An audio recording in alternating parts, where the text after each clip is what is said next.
우리 하나님 말씀 같이 보겠습니다. 오늘은 시편 131편입니다. 1절부터 3절까지 우리 한 절씩 교독하겠습니다. 여호와여, 내 마음이 교만치 아니하고 내 눈이 높지 아니하오며 내가 큰 일과 미치지 못할 기이한 일을 힘쓰지 아니하나이다. 실로 내가 내 심령으로 고요하고 평온케 하기를 젖된 아이가 그 어미 품에 있음 같게 하였나니 내 중심이 젖된 아이와 같도다. 우리 3절 합독하겠습니다. 이스라엘아, 지금부터 영원까지 여호와를 바랄지어다. 아멘. 예, 여러 번 말씀을 드렸던 것처럼 이 시편은 한 권으로 되어 있는 것이 아니고 5권으로 되어져 있습니다. 그 다음에 또 반대로 우리 모세오경, 창세기, 출애굽기, 레위기, 민수기, 신명기는 5권으로 이렇게 나누어져 있는데 실질적으로 모세의 글을 해서 한 권인데 분리가 되어진 그런 내용과 같습니다. 그런데 이 시편 5권 중에서 첫 번째로 1권부터 시작해서 앞부분은 영장으로 노래했다. 그러면 영장, 이게 무슨 말이냐면 영장으로 얘기하면 오늘날로 얘기하면 쉽습니다. 성가대가 찬양했다, 그렇게 보면 됩니다. 그래서 레위인들이 그 성가대를 주로 중심이 되어서 레위인들만이 성가대를 그 당시에 했습니다. 그런데 그 성가대에서 영장이다라고 하면 오늘 말로 하면 지휘자다 이 말입니다. 그래서 영장에 맞추어서 한 노래 이르면 지휘자가 시키는 대로 부르는 노래. 이 곡은 좀 천천히 하자 그러면 천천히 부르고, 좀 빨리 부르자 그럼 빨리 부르고, 이 곡은 조금 그냥 일반적인 분위기로 부르지 말고 좀 뭐라 그럴까, 군가 분위기 나도록 그렇게 부르자 그러면 그렇게 부르고, 하여튼 그 곡에 대해서 뭐냐 하면 전부 다 지휘자가 시키는 대로 한다, 이런 의미예요. 그리고 그 다음에 그렇기 때문에 오늘날 우리가 찬송을 하면서도 그렇습니다. 특징이 뭐냐면, 그래서 그런지는 잘 모르겠지만은 우리가 지금 사용하고 있는 21세기 찬송가하고 그 전에 사용했던 통일 찬송가하고는 좀 다릅니다. 그게 뭐냐면, 통일 찬송가는 찬송 부를 때 한 박자 있잖아요, 그죠? 한 박자 그 곡에 대해서 한 박자에 이렇게 빠르기를 어떻게 해라. 어떤 거는 뭐 66으로 하고, 어떤 거는 뭐 80으로 하고, 어떤 거는 100으로 하고, 어떤 거는 120으로 하고, 그렇게 하라. 그렇게 표시가 되어져 있던 것이 옛날 찬송가입니다. 그러니까 우리가 우리 아이들 피아노 배울 때 보면 이렇게 한 박자 이렇게 하는 거죠. 띠깍 하면서 한 박자 그 속도를 가르쳐 주는 거 맞춰서 애들이 연습하는 거 봤잖아요, 그죠? 그런 것처럼 거기에 맞춰서 해라. 그런데 그거는 뭐냐면 이 작곡하신 분이 이 박자로 하는 게 가장 좋겠다라고 한 거예요. 그런데 그 박자로 한 것이 가장 좋겠다라고 했는데 우리하고는 많이 다릅니다. 왜냐하면 문화가 다르니까. 그 예를 들면 영어 문화권에 있고, 영국 문화권에 있고, 스코틀랜드 문화권에 있고, 독일 문화권에 있고, 그 다음에 프랑스 문화권에 있는 사람들은 이런 식으로 하면 이게 가장 좋겠다라고 하지만, 또 그것이 우리한테 왔을 때 번역되었을 때는 또 달라요. 그러니까 그거 어떤 사람들은 옛날에 그러니 이거는 꼭 왜 이렇게 빠르게 하냐, 천천히 하냐 이러면서 이렇게 했는데라고 하는데, 그거는 좀 많이 다릅니다. 그러니까 첫째로는 가장 중요한 게 뭐냐 하면, 빨리 불러도 되고 천천히 불러도 되고 이렇게 해도 되는데, 작곡한 사람이 자기가 보기에는 이런 식으로 하는 게 가장 좋겠다라는 것은, 첫째로는 그 시대의 그 나라의 그 문화권과, 그 다음에 그것을 작곡할 때 그 작곡가의 마음이지, 그것이 성경처럼 바뀌지 아니하는 완전한 건 아니다, 그런 거라는 거예요. 그래서 뭐냐면 이게 찬양이 바로 그렇다. 시편에 보면 영장으로 한 노래는 바로 그렇게 지휘자에 따라서 한다. 오늘날도 우리가 찬양을 하고 뭐하고 할 때 지휘자에 따라서, 그날 그 예배에 따라서, 그 환경에 따라서 해야 된다 할 때 좋다라는 것을 기억하기를 바랍니다. 그 다음에 두 번째는 오늘 이 본문 말씀 보세요. 시편 5권에는 전부 다 거의 대부분이 성전에 올라가는 노래라고 합니다. 성전에 올라가는 노래. 이거는 뭐냐면 성전에 올라가는 노래다. 이 말은 요새는 전부 다 그냥 쉽게 가까운 교회가 가까우니까 그냥 쉽게 훌떡훌떡 가잖아요. 이렇게 금방 오잖아요. 그러니까 뭐 예를 들면 여유 있게 오는 거 아니고 그냥 시간 맞춰 가지고 빨리빨리 오고 그렇게 되어지지만 옛날에는 그게 아니잖아요. 예를 들면 예루살렘 간다 그러면 갈릴리에서 예루살렘까지 간다 그러면 일주일씩 걸리는 거예요. 혼자 걸어가는 것도 아니고 예를 들면 하목제를 드린다 그러면 온 가족이 다 가는 거예요. 그다음 유월절이다 뭐 이 절기 되면 동네 사람들이 다 가는 거예요. 우리 유월절에 예수님이 12살 돼서 성전에 올라갈 때도 이 나사렛 사람들 동네 사람들이 아는 사람들끼리 무리를 이루어서 가잖아요. 그리고 무리를 이뤄서 갔다가 내려오다가 보니까 한 2, 3일 길 이 하루 이틀 길 왔는데 예수님이 안 계신 거예요. 그 찾아본 동네 사람들하고 같이 찾아보니까 무리에 없어. 그래서 다시 찾아 올라갔더니 예루살렘 성전이 있는 것처럼 그렇게 성전에 갈 때는 무리를 지어서 간단 말이에요. 성전으로. 그렇게 갈 때는 하루 이틀 가고 이렇게 2, 3일씩 걸어가고 일주일씩 가고 나면 무료한 거예요. 그때 이제 성전으로 가면서 부른 노래가 바로 이 시편 5권에 관련된 성전으로 올라가는 노래다라는 거예요. 그러니까 이것을 보면서 특징 중에 하나가 시간이 지나면 지날수록 이렇게 뭐냐면 기독교 문화가 이렇게 만들어져 가고 있고 시간이 지나면 신약에서는 이렇게 말합니다. 로마서 12장에 주님께서 너희는 이 세상을 본받지 말고 하나님의 선하시고 기뻐하시고 온전하신 뜻이 무엇인지 분별하도록 해라. 너희는 이 세상을 본받지 말고 그러면 거기서는 한 단계 더 한 단계 넓어진 거예요. 첫째로는 제일 처음에는 성전 올라갈 때 이런 노래하는 것들이 없으니까 그냥 올라가는 거예요. 양 한 마리 잡고 끌고 그냥 올라가다가 또 이제 다윗 시대를 지나면서부터 이런 성전을 올라가는 노래를 만들어 놓으니까 이제 올라가면서 야 우리 이 곡 한번 불러보자 부르면서 가자 오늘 이거 한번 부르면서 가자. 우리나라도 농경 시대도 똑같잖아요. 그냥 이렇게 모내기를 하다가 단체 모내기를 할 때 야 노래 한번 부르면서 일하자. 그러면서 점점 이렇게 발달되어져 가는 것처럼 그렇게 되어진 거예요. 그래서 이제 이 찬양을 하면서 올라갑니다. 그런데 오늘 그렇게 올라가는 찬양을 보면서 그 다음에는 12장을 좀 전에 말씀드린 로마서 12장 같은 경우는 이제는 올라가면서만 찬양하는 게 아니고 삶에서 세상을 본받지 말고 하나님의 선하시고 기뻐하시고 온전한 뜻이 무엇인지 분별해라. 우리 삶 가운데서 이제는 하나님 말씀 가운데 살아라. 이 성전으로 올라가는 노래는 하나님을 향해 절기든지 그다음에 하목제를 드리러 가든지 번제를 드리러 올라가면서 하나님을 생각하는 마음. 그런데 이제는 주님께서 신약에 와서는 너의 삶에서 하나님을 생각하는 삶을 살아가라. 그렇게 점점 많아져 가는데 이런 것들이 바로 뭐냐면 우리 삶에 영향을 미치는 것이 첫 번째로는 사회적으로는 기독교 문화가 넓어져 가고 있다.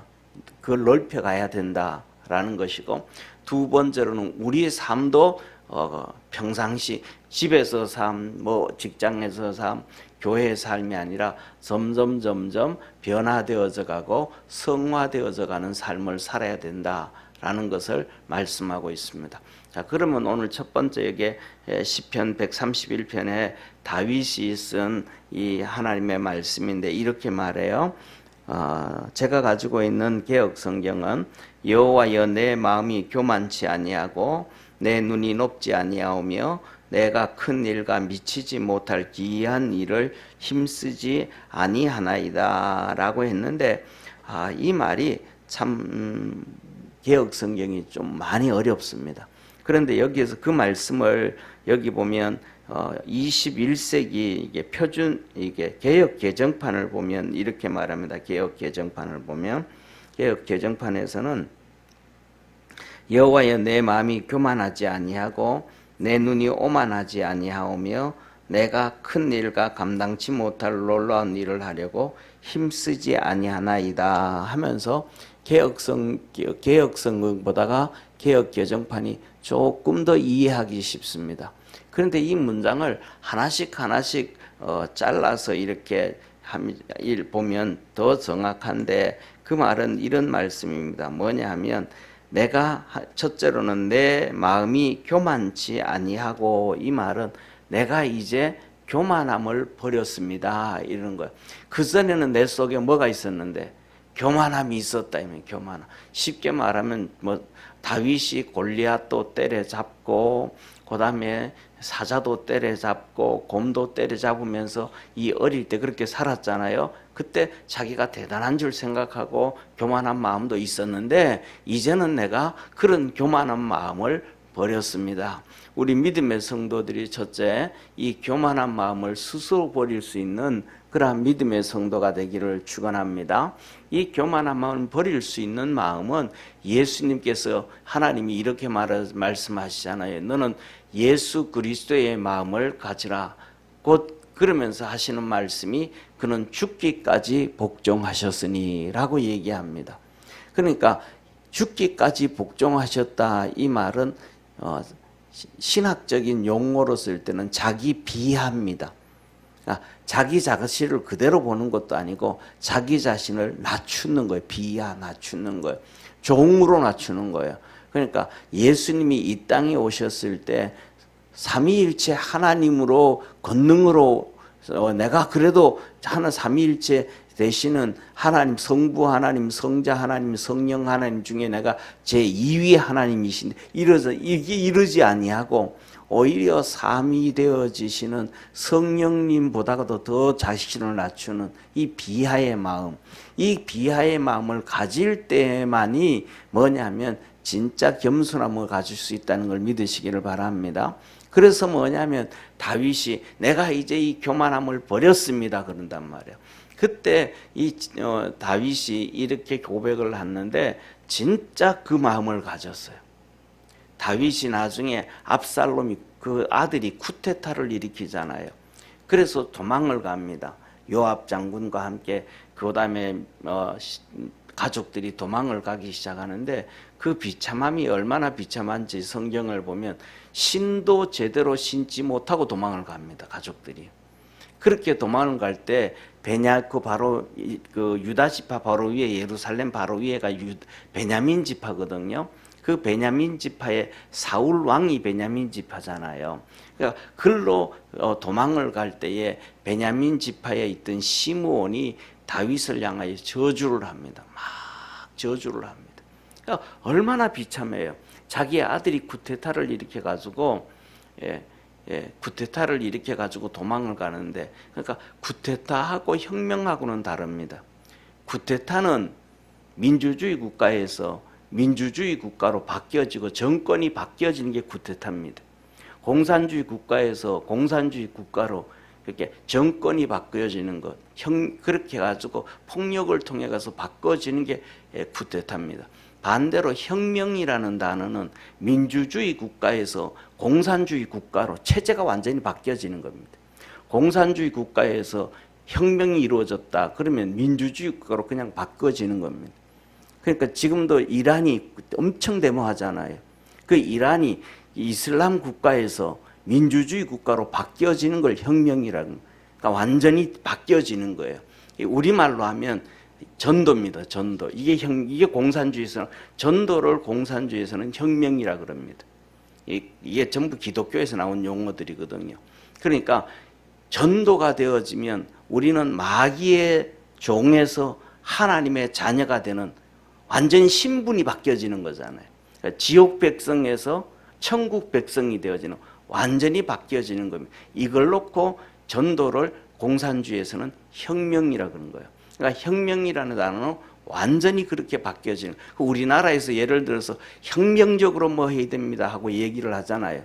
그렇게 되어지면 자유민주주의 국가를 없애자 이 말입니다. 그러니까 이게 아주 그리고 북한에서 똑같잖아요. 무슨 일을 할 때마다 뭐라 그래요? 혁명적으로 일합시다 그러잖아요. 그럼 대한민국을 뒤집어 엎는 노력으로 일하자 이런 의미입니다. 그러니까 이게 단어가 우리에게 엄청나게 위험한데, 그러니까 이 비참하게 끌려가는데 이 쿠데타로 일어나가지고 아들한테 도망을 가면서 신도 제대로 못 싣고 도망을 가는 그에게 저주를 하거든요. 그러면 그 삶이 얼마나 그냥 마음이 심정이 얼마나 힘들겠어요. 근데 저주를 해요. 그러니까 같이 있던 요압 장군이, 요압은 다윗의 사촌이거든요. 누나의 아들이에요. 그러니까 사촌인데, 그러니까 평생을 국방부 장관으로 같이 일했던 장수니까 그를 시므온을 죽이려고 합니다. 그러니까 다윗이 죽이지 마라. 하나님이 나를 이렇게 낮추는 것도 하나님의 뜻이 있다. 이유가 있다. 이 정도가 되고, 이게 뭐냐면 다윗이 겸손해진 거예요. 그냥 자기를 비하한 거예요. 자기를 비하. 그래서 뭐냐면 자기가, 우리가 하나님 앞에서 자기 비하를 해서 겸손해질 수 있어야 하나님의 은혜를 입게 되어진다는 걸 기억하기를 바랍니다. 그 다음에 두 번째 이어서 뭐냐면 내 눈이 높지 아니하며, 그래서 내 눈이 높지 아니하며, 그러니까 내 눈이 높지 아니한다 하면 여기서 개역 개정판은 내 눈이 오만하지 아니하며, 이건 그대로입니다. 쉽게 말하면 내 눈이 오만하지 아니하며, 이 말은 내가 오만한 길로 가지 아니하고, 그러면 내가 오만한 길로 가지 아니하고, 시편 1편에 나와 있잖아요. 복 있는 사람은 죄인의 길에 서지 아니하고 오만한 자리에 앉지 아니하고, 그러니까 오만한 길로 가지 않는다, 이런 거예요. 그 다음에 세 번째로는 이렇게 말합니다. 내가 그 큰 일과 미치지 못한 일, 큰 일은 무슨 말이냐 하면 내가 큰 일, 큰 것을 가지려고 노력하지 아니하고, 다시 말하면 뭐 이 큰 일을 가지려고 노력하지 않는 일확천금 노리는 거 있죠, 그죠? 예. 한 번에 뒤집어 엎어서 뭐가 내가 큰 부자가 되고 뭐가 크게 이렇게 하지 아니하고, 그거는 뭐냐면 한 번에 큰 일을 이루어가고 큰 한 번만 내가 이거 잘 되면 되겠다. 이거는 뭐냐 하면 사단이 주는, 우리에게 주는 우리 삶을 파괴하는 겁니다. 파괴하는 거. 이게 뭐냐면 이게 대표적으로 이 도박하는 사람들의 특징이에요. 한 번만 되어지면 내가 제가 미국에 있을 때 같이 일하던 그 청년 중에 한 명은 뭐냐면, 내가 매주마다가 그분은 한 주 일해가지고 한 $1,200에서 $1,500를 이제 받으면 그것 가지고 맨날 그렇게 뭐라 그럴까, 토요일마다 라스베가스로 가는 거예요. 한 번만 터지면 내가 스포츠카 산다는 거예요. 한 번만 터지면. 그런데 뭐냐면 그분이 갖다 부은 것만 해도 스포츠카 10대는 될 거예요. 그러니까 맨날 한 번만, 이게 뭐냐면 인생 망가뜨리는 거거든요. 그러니까 내가 다윗이 얘기하는 거예요. 내가 그것을 내가 쫓아가지 아니하고, 그 다음에 네 번째 마지막으로 말하는 것이 뭐냐면 이렇게 말합니다. 미치지 못할 기이한 일을 힘쓰지 아니하고, 미치지 못할 기이한 일. 그러니까 미치지 못할 기이한 일은 내가 분에 넘치는 큰 것을 꿈꾸지 않는데, 내 분에 넘치는 그것을 내가 꿈꾸지 않. 내 하나님이 내게 주신 것. 우리나라 속담으로는 이런 얘기 있잖아요. 송충이는 솔잎을 먹고 살아야 된다. 송충이한테 진수성찬 차려줄 수는 없잖아요. 더 나아가가지고는 내 능력은 뭐냐 하면 한 1,000만 원 정도 관리할 수 있는 그 능력이고, 내 능력은 동네 구멍가게 수포할 수 있는 능력인데, 내가 삼성 같은 그런 기업을 운영해야 되겠다. 이거는 안 되잖아요, 그렇죠? 1,000만 원 운영하면 잘 굴리고 운영할 수 있는 사람인데 그 사람에게 100억을 줄 수는 없잖아요. 그럼 그거는 망하는 길이잖아요. 그 특징 중에 하나가 뭐냐 하면, 미국에 있을 때 그다음에 우리가 이를 보면 이 로또 당하는 사람들이, 어떤 사람은 몇천억 받는 사람도 있어요. 그다음에 몇 조 받는 사람도 있고. 근데 그 사람들은 그렇게 받으면 평생 쓰고도 남는 돈인데, 엄청나게 큰 돈인데, 어떤 분이 그분이 그 얘기를 해. 1조라는 단어가 얼마나 큰 돈인지를 모르는데 그 1조를 가지면 매일 100만 원씩, 한 달에 100만 원이 아니고 매일 100만 원씩. 여러분들 매일 100만 원씩 쓰라 그러면 쓸 수 있겠습니까? 매일 100만 원씩 써도 그 기원전 500년 전에 석가모니가 왔잖아요. 기원전 500년 전 석가모니가 왔는데 그때부터 시작해서 매일 100만 원씩 써도 지금까지 돈이 남아 있을 돈이 1조라는 거예요. 그 어마어마한 큰 돈이란 말이에요. 그러니까 그 엄청난 돈인데 중요한 것은 그것을 꿈꾸고 말이죠. 몇천억을 꿈꾸고, 이거는 분에 넘치는 것은 망하는 길이다. 그래서 이 로또를 해가지고 몇 조 받은 사람도 10년 후에 다 조사를 해보니까 이 로또 받을 때보다 더 비참하게 살더라고요. 왜? 관리가 안 되는 사람이니까. 다윗이 말하기를 하나님의 은혜를 받고 믿음으로 살아가는 방법을 내가 알았는데 그것은 첫째 내가 뭐하고 스스로 자기를 낮춰서 겸손하게 살고, 그 다음에 두 번째로는 두 번째로는 이 눈이 높아서, 다시 말하면 오만한 길로 가지 않고 오만한 자리에 앉지 않고 내가 스스로 뭐 이렇게 하려고 하는, 그러니까 예를 들면 똑같은 거예요. 뭐냐면 내가 자식인데 부모 자리에 앉으려고 한다든지 자기 위치에서 벗어나지 아니하고, 그 다음에 세 번째로는 너무 큰 것을 내가 한 번에 이루려고 내가 노력한다, 한 번에 해결하려고 하지 아니하고, 분에 넘치는 것을 내가 추구하려고 하지 아니하고, 그러니까 그대로 그 자리에서, 쉽게 말하면 사람이 자라잖아요. 사람이 자라는데 우리가 청소년 때는 애들이 막 1년에 한 5cm씩 막 크는 애들이 있잖아요. 그런 애들의 특징은 꼭 성장통이라는 게 나오잖아요. 그런데 그렇게 푹 안 크고 차근차근 크는 애들은 성장통이 없잖아요. 그거하고 똑같이 뭐냐면 내가 한 번에 그렇게 요구하지 않는다. 조금씩 내 지혜가 커져가고 지식이 커져가고 환경이 커져가고 상황이 커져가고 거기에 맞춰서 하나님의 은혜를 구한다. 이게 하나님 앞에 나가면서 내 하나님 그렇게 살아가겠습니다 라고 선언을 하는 거예요.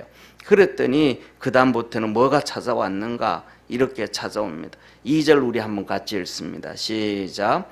실로 내가 내 심령으로 고요하며 평온케 하기를 젖된 아이가 그 어미 품에 있게 함과 있음 같게 하였나니 내 중심이 젖된 아이와 같도다. 그렇게 믿음으로 달려갔더니 하나님이 나를 그렇게 축복해 주셔서 내 마음이 평안한데, 그 평안함이 어디까지 평안한가? 어린 나이가 엄마 품에 안겨져 있는 것처럼 평안합니다. 우리 믿음의 성도들의 삶에서도 그런 하나님이 주시는 그 평안함이 있기를, 하나님의 그 축복이 있기를 축원합니다. 그래서 마지막으로 3절에 다윗은 이스라엘 모든 백성들에게 말합니다.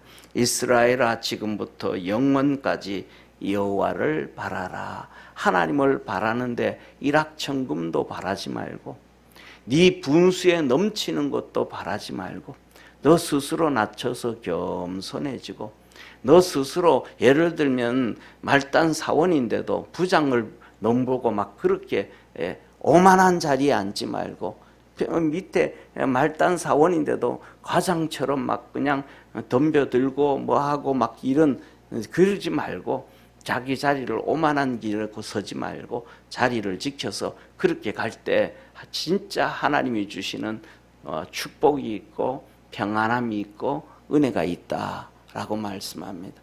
우리 성도들의 삶 속에 일생 동안 이 평안함이, 주님이 주시는 평강이 있기를 축원합니다. 기도하겠습니다. 전능하신 하나님 아버지, 오늘도 우리를 사랑하여 주시고 은혜 베풀어 주시고 축복하심에 감사합니다. 하나님의 거룩한 은혜가 우리 믿음의 모든 성도들의 삶에 풍성하게 열매 맺어질 수 있도록, 오늘 다윗이 하나님 앞에 찬양했던 그 모습처럼 겸손한 마음, 교만한 마음을 버리게 하시고 또 오만한 것도 버리게 하여 주시고 오직 주님만 바라보며 믿음으로 걸어갈 수 있는 복된 성도들 되게 하옵소서. 구원의 은혜, 주님이 주시는 축복의 역사가 있도록 하늘 문을 열어 은총 내려주시고 우리 주님을 인하여 평안함을 얻을 수 있도록 하늘의 평강이 있도록 은총 내려 주옵소서. 믿음으로 승리토록 축복하옵소서. 구원하신 예수님의 이름으로 기도드립니다.